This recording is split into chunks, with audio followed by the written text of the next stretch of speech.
हरे कृष्णा। नित्यानंद प्रभु के प्राकट्य की आप सभी को हार्दिक शुभकामनाएं। यदि पूछा जाए सारे शास्त्रों में सबसे करुणावान, सबसे दयावान कौन है, तो हमारे सारे शास्त्र, सारे आचार्य एक मत होकर कहते हैं नित्यानंद प्रभु। अब कौन है ये नित्यानंद प्रभु? ब्रजेंद्र नंदन जेई, शचि सुत होइलो सेई, बलराम होइलो निताय। जिस प्रकार भगवान श्री कृष्ण और श्रीमती राधा रानी का मिश्रित स्वरूप चैतन्य महाप्रभु हैं, उसी प्रकार बलराम और राधा रानी की छोटी बहन अनंगा मंजरी की मिश्रित स्वरूप नित्यानंद प्रभु हैं। ये हमेशा भगवान की सेवा में लगे रहते हैं। जैसे राम जी की सेवा की लक्ष्मण के रूप में, कृष्ण की सेवा की बलराम के रूप में, और अब चैतन्य महाप्रभु की सेवा कर रहे हैं नित्यानंद प्रभु के रूप में। श्री बलराम जी चैतन्य लीला में नित्यानंद प्रभु के रूप में किस प्रकार से अपनी लीलाओं के माध्यम से हरि भक्ति, हरि नाम संकीर्तन का प्रचार करते हैं। चैतन्य महाप्रभु के इस भक्ति आंदोलन में नित्यानंद प्रभु का एक बहुत बड़ी अहम भूमिका है।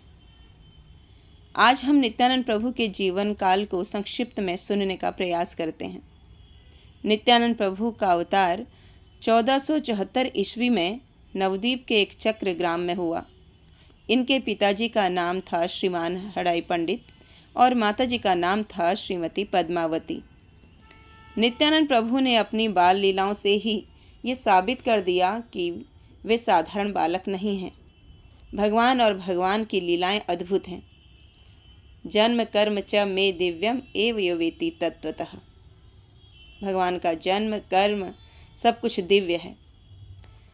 तो नित्यानंद प्रभु ने अपने बाल्यकाल के 12 वर्ष एक चक्र ग्राम में व्यतीत किए और उन्होंने जन जन को भगवान कृष्ण की लीला का अभिनय करके एक चक्र के वासियों को भगवान की दिव्य लीलाओं में सराबोर कर दिया।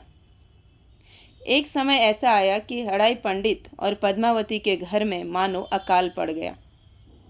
एक महान वैष्णव भक्त ब्रह्म मध्य गौड़ीय संप्रदाय में आते हैं, जिनका नाम है श्री लक्ष्मीपति तीर्थ। ये हड़ाई पंडित के घर आते हैं। नित्यानंद प्रभु के माता पिता ने उनकी बहुत अच्छे से सेवा की और नित्यानंद प्रभु जब उन सन्यासी को देखते हैं तो उनसे बहुत आकर्षित होते हैं। एक दिन श्री लक्ष्मीपति तीर्थ ने हड़ाई पंडित और पद्मावती से प्रेमवश नित्यानंद प्रभु को मांग लिया। यह सुनकर माता पिता के पैरों तले जमीन खिसक गई। माता पिता दोनों ने लक्ष्मीपति तीर्थ की बहुत सम्मान और प्रेम से सेवा की थी। दोनों ने अपने दिल पर पत्थर रखकर अपने प्रिय पुत्र नित्यानंद प्रभु को उस सन्यासी को सौंप दिया। अपने पुत्र प्रेम के वियोग में कुछ ही समय पश्चात माता पिता दोनों इस संसार से चले जाते हैं। लक्ष्मीपति तीर्थ के साथ नित्यानंद प्रभु ने समस्त तीर्थ स्थानों का भ्रमण किया और अंत में पहुंचते हैं वृंदावन। वृंदावन में नित्यानंद प्रभु बहुत समय तक रहते हैं। श्री कृष्ण और श्रीमती राधा रानी की लीला स्थलियों में दर्शन करते हैं। जब नित्यानंद प्रभु को यह पता चला कि भगवान श्री कृष्ण ने महावदान्याय चैतन्य महाप्रभु के रूप में अवतार ले लिया है नवद्वीप मायापुर में, तब नित्यानंद प्रभु स्वयं नवद्वीप पहुंच जाते हैं। नित्यानंद प्रभु चैतन्य महाप्रभु के हरिनाम संकीर्तन आंदोलन में बहुत ही उत्साहपूर्वक भाग लेते हैं। चैतन्य महाप्रभु ने नित्यानंद प्रभु, अद्वैत आचार्य और हरिदास ठाकुर को हरिनाम संकीर्तन के प्रचार कार्य में लगाया। ये सब लोग सुबह चले जाते थे और हरिनाम का प्रचार करते और शाम को वापस आते थे। फिर शाम को श्रीवास आंगन में दिन भर की रिपोर्ट चैतन्य महाप्रभु को देते थे। चैतन्य महाप्रभु के हरिनाम संकीर्तन आंदोलन में तीनों की अहम भूमिका है।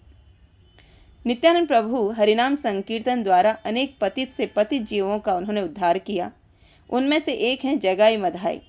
जगाई मधाई ब्राह्मण कुल में जन्मे थे, मगर ऐसा कोई पाप या दुष्कर्म नहीं था जो उन्होंने ना किया हो। ऐसे जगाई मधाई जैसे पतितों का उद्धार नित्यानंद प्रभु ने किया। नित्यानंद प्रभु ने देखा बाजार में एक स्थान पर बहुत भीड़ जमा है। चारों ओर कौतूहल मचा हुआ है। उस स्थान पर नित्यानंद प्रभु ने जाकर देखा कि जगाई मधाई लोगों के साथ बहुत अत्याचार कर रहे हैं। नित्यानंद प्रभु ने जब ये प्रण किया कि अगर चैतन्य महाप्रभु की कृपा सभी को मिलनी है तो सबसे पहले इन दो पापियों को मिलनी चाहिए।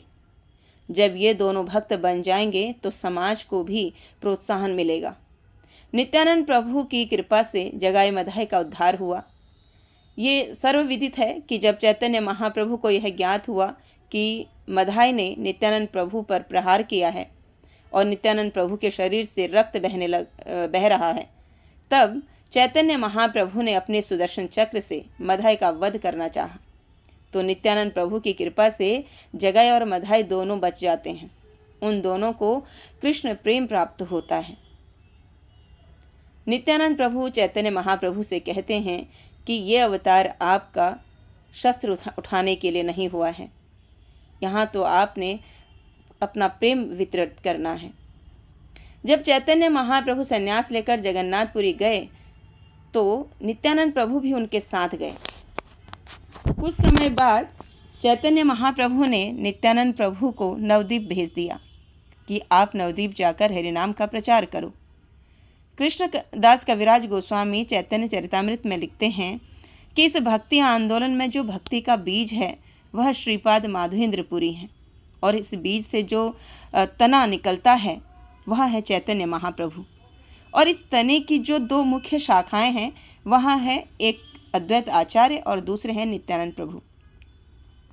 नित्यानंद प्रभु ने नवद्वीप में हरिनाम का भक्ति का इतना प्रचार प्रसार किया कि आज देश विदेशों से लाखों लाखों भक्त नवद्वीप जाकर परिक्रमा करते हैं, दर्शन करते हैं भगवान की लीला स्थलियों का और हरिनाम संकीर्तन करते हैं। नवद्वीप की सबसे पहली परिक्रमा नित्यानंद प्रभु ने अपने शिष्य जीव गोस्वामी के साथ की। नित्यानंद प्रभु एक बार वृंदावन आ रहे थे। मार्ग में उन्हें भगवान श्री कृष्ण का बहुत सुंदर विग्रह प्राप्त हुआ। वह विग्रह मिट्टी में दबा हुआ था। भगवान श्री कृष्ण का यह विग्रह इतना सुंदर था, नित्यानंद प्रभु ने उस विग्रह को नाम दिया बंकिम राय। नित्यानंद प्रभु बहुत प्रफुल्लित हुए। उनको साक्षात वृंदावन के दर्शन होने लगे। नित्यानंद प्रभु को लगा मैं वृंदावन में ही हूँ। अब नित्यानंद प्रभु ने बंकिम राय को एक नीम के वृक्ष के होल में रख दिया और निश्चय किया जब मैं वृंदावन से वापस आऊँगा तो बंकिम राय के लिए एक भव्य मंदिर बनवाऊँगा। नित्यानंद प्रभु जब वृंदावन से वापस आते हैं तो किसी दूसरे मार्ग से चले जाते हैं। मार्ग में वह वृक्ष नहीं आया जिसकी होल में बंकिम राय को रखा था। बंकिम राय नित्यानंद प्रभु के स्वप्न में आकर कहते हैं कि आपने मेरे लिए विशाल मंदिर बनाने का निश्चय किया था। नित्यानंद प्रभु कहते हैं मैं दूसरे मार्ग से आ गया हूँ, क्या आप स्वयं यहाँ आ सकते हैं? तब बंकिम राय यमुना से होते हुए पहुँच जाते हैं जहाँ पर नित्यानंद प्रभु अपने एक चक्र ग्राम में वास कर रहे थे। नित्यानंद प्रभु ने हर्षोल्लास के साथ बंकिम राय के लिए एक भव्य मंदिर का निर्माण कराते हैं। नित्यानंद प्रभु जब इस भौतिक संसार से अपनी लीलाओं को समेटते हैं और बंकिम राय में समा जाते हैं। आज अभी आप एक चक्र ग्राम में इनके दर्शन कर सकते हैं। नित्यानंद प्रभु बहुत ही करुणामय हैं। तो इन अनेक अनेक पतित जीवों पर नित्यानंद प्रभु ने अपनी कृपा की है। तो आज नित्यानंद प्रभु के प्राकट्य दिवस पर हम सब नित्यानंद प्रभु के चरणों में प्रार्थना करते हैं कि हमें भी भगवान की सेवा में लगाएं, तो हमें भी अपने चरणों का आश्रय प्रदान करें। हमारी भी रति और मति भगवान के चरणों में लगी रहे। नित्यानंद प्रभु प्राकट्य दिवस की जय। हरे कृष्णा।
संन्यास के बाद मध्वाचार्य का नाम पड़ा आनंद तीर्थ।